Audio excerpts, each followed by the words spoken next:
This is a baseball team that I don't want to say it's lost their way because that's probably not fair at this point, but it is certainly a baseball team that is finding some struggles that we've not seen in a Tony Vitello team the last few years.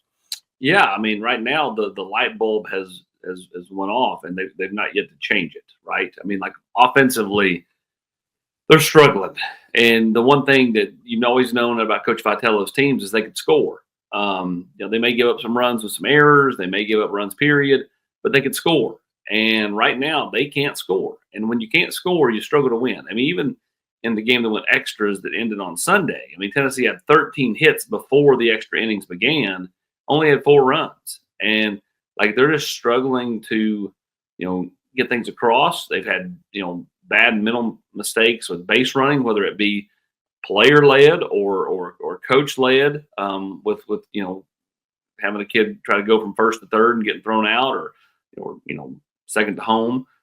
Those little things Tennessee just can't afford right now. It's kind of like the football team the last year or so, with the offense kind of going being kind of stuck in neutral at times. You can't afford the little mishaps. You can't afford to start 1st and 15 because of a procedural penalty. Tennessee can't afford to get thrown out at home. They can't afford to give up outs that shouldn't be outs. And right now, until they can kind of get the offensive bats cranked up again, they're going to have to lean heavily on a pitching staff that to this point showed some flashes, but at the same time has struggled as well. Yeah, it's just it's interesting, I think, and when you look at this team, and I said this back in February, I think that you much like you can't compare the 22 offense in football to future offenses because that one was so unique and everybody had adjusted coming out of that season.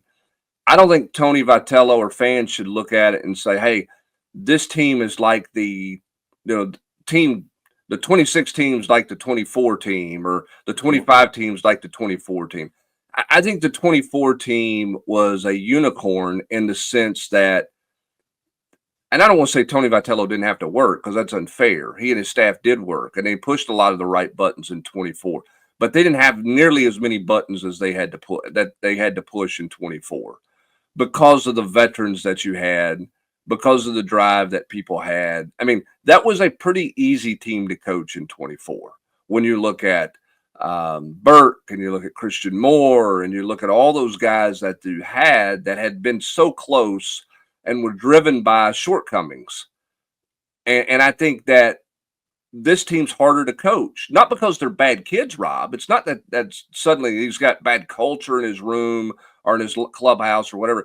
It's just a different team. They don't have the same experiences. They don't have the same leadership. That they're not defined in so many ways like that team last year was. And again, you shouldn't compare it to there, but last year was different because it was easier to coach. It was easier to manage. This team's got a lot more buttons you have to push, and a lot more things have to go right for this team right now to be successful than what you had in a year ago when you won a national championship. Yeah, you guys are way more into the nuts and bolts of it than I am. But just, I mean, from the outside looking in, big picture, just, it's hard. However, this. I mean, it's hard to sustain. Once you do get to the mountaintop, it's really hard, and especially in college sports and the NIL transfer era. I mean, the notion of somebody repeating or defending a title is kind of comical, at least in baseball and basketball. I would say, in football to some degree with all the turnover. But I think you hit it, at least from my perspective. It's just the leadership, the older guys, the guys that you mentioned that were, household names and were, kind of unicorns in this NIL transfer era, that they had been here for, the majority of the ball or all of their careers and had, been so close. And it's, like you said, it's not only is it a different, harder team to coach, it's a way different team. Well, he's almost, my in-laws just got a new car, right? And they went from a car that didn't have any bells and whistles to a car that has a bajillion bells and whistles. And like, when you look at kind of the infield, Hubbard, I mean, between, Dean Curley and Gavin Keelan and Marin and a plethora of other guys that he could throw out there. Like a year ago, Amick was your third baseman. Outside of a couple of games at the very start of the season where he dabbled with Christian Moore at shortstop, it was Curley at short, Moore at second, and Burke at first. The only locked-in guy in this infield right now is Fisher at first base. Everybody else bounces around, and it's like, well, let's see where they do today, and we'll play this guy at third, and this guy at second, and it just there's almost so many bells and whistles and moving parts that it's to the detriment. Well, and I think to your point, it's that they've just never gotten settled because it's been a different lineup, And listen, the midweek games, you always play a different lineup because you're trying to get young guys opportunities. But the weekend normally is set, and it's not set. I mean, it's you're moving parts around and those types of things, and I think that's probably had some things to do with it. And they're just not hitting the baseball real well right now. To be honest with you, it just is that they don't have that big inning. They don't have a lot of send 7 guys to the plate and the big home runs coming. I mean, this is much more of a workmanlike offense, manufacture some runs, bunt guys over, try to get a sacrifice fly, which is just different than what people are used to seeing. And when you have an offense like that, you got to throw it really well. And they've got 2 defined starters you feel really good about on the weekend. And then after that, it's we'll see what it is, right? I mean, we're in May and you still don't know what you're going to get out of A.J. Russell, and you're still not sure exactly what you have in the bullpen, what your long relief is going to be. And, they got to figure it out quickly. And they've got, 4 games this week at home, and then they go on the road to close it out against an Arkansas team that just swept Texas at home that appears to be getting well. And then you're into postseason play, and then it counts. Then it's no longer dabble and, hey, let's see how this might work today or doesn't work today. I'm like, if you don't win, you go home, and that's where they're getting to. So you could tell you could see the frustration certainly building on Sunday. You could feel it.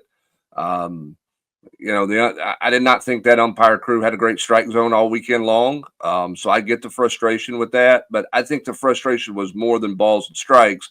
I think the frustration was with the fact that this program, which has scored a bazillion runs, is not scoring a bunch of runs right now. And I think that's where the frustration lies. Well, I thought when they had the dust up at home plate in the 11th, and both teams kind of got riled up, the fans got riled up. Then Tennessee, basically it's 4 straight hits in the bottom of the 11th. They win the game. I looked at somebody out there on the porch and I said, that's kind of what galvanizes Tennessee is these type moments. And they had those first 2 innings of game 3 where they had a chance to get the lead for the first time early in the game in the series and did not do so. And then when Auburn scored 4 in the top of the 3rd, you could just feel it. The air was out of the balloon. Like it was the stadium was dead and kind of was what it was. These next 2 weekends are pivotal. You got your arch rival and Vanderbilt coming to town. And then you go to Arkansas, and Arkansas is coming off a series win over Texas, top-ranked Texas, and that's empowering and emboldening the Razorbacks to maybe finally realize some of that potential. They've had so many of those letdowns in the postseason, even before Omaha, the last several years. Are they galvanized?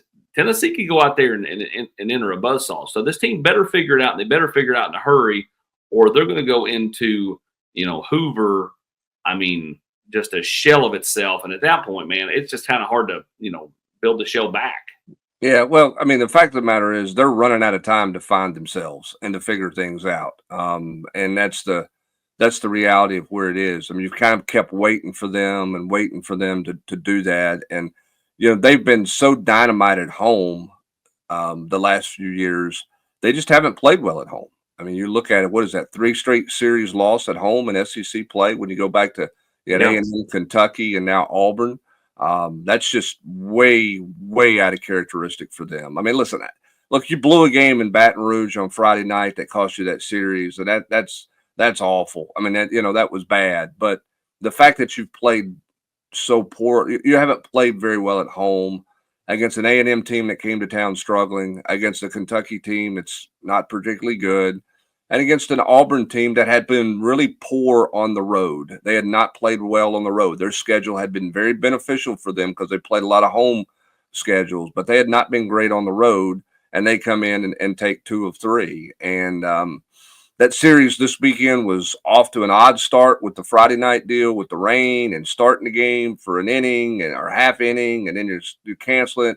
That series felt odd from day one. The question now is, can this team figure out who they are and what they're going to be here the rest of the way, starting this weekend against Vanderbilt? Because the pressure's on Tennessee. The pressure is on Tennessee, and they haven't had pressure like this on them, quite frankly, in a minute. So we'll see what Tennessee looks like this weekend, how they attack things, and what goes from there. You go back 2 years ago, right? Like this team, was doubted and struggled at points in the season, and they still won the Clemson Regional, went to Hattiesburg, won the Super Regional, made it to Omaha. The difference in those two teams is that Tennessee was terrible from the jump in SEC play, and then they started building. This team, on the other hand, was the last team in college baseball to be undefeated, kind of like the basketball team was. And it set a narrative coming off the national championship season that probably became unrealistic for this group. And I said it. They're going the other direction. They're going the other direction compared to the team 2 years ago.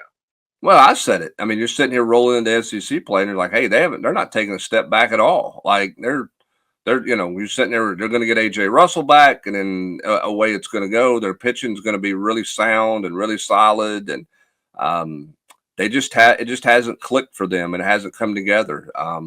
They're going to have to outscore some people, particularly, and after those first 2 games, when you get into weekend play or you get into tournament play, you're going to get into some games where they've just got to hit the baseball better, and we'll see if they can figure it out. They clearly don't hit the ball 1 through 9 like the last 3 or 4 teams of Tony Vitello's teams have hit the ball. So we'll see how they manage this team moving forward, and we'll see how this team responds, because that they have to be galvanized by something. And right now there's a lot of people doubting and wondering where this team's going or what they're going to be about the rest of the season. So we'll find that out starting this weekend. No offense to the midweek schedule, but starting this weekend with Vanderbilt coming to town. There's no love lost there. Vanderbilt would love to spoil the party and make it harder on Tennessee. And Tennessee their backs to the wall here. They need to win.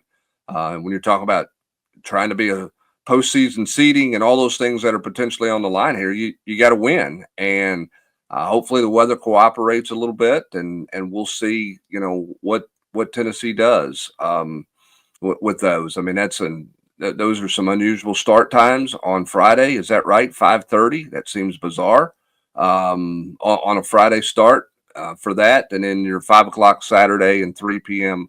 On Mother's Day Sunday. So we'll see how this team responds and how they go from there. So plenty of baseball stuff. Eric Kane's had the 3-2-1 up on Monday discussing a lot of this stuff. And obviously we'll have plenty of coverage of baseball throughout this week to get you ready for this pivotal series this weekend.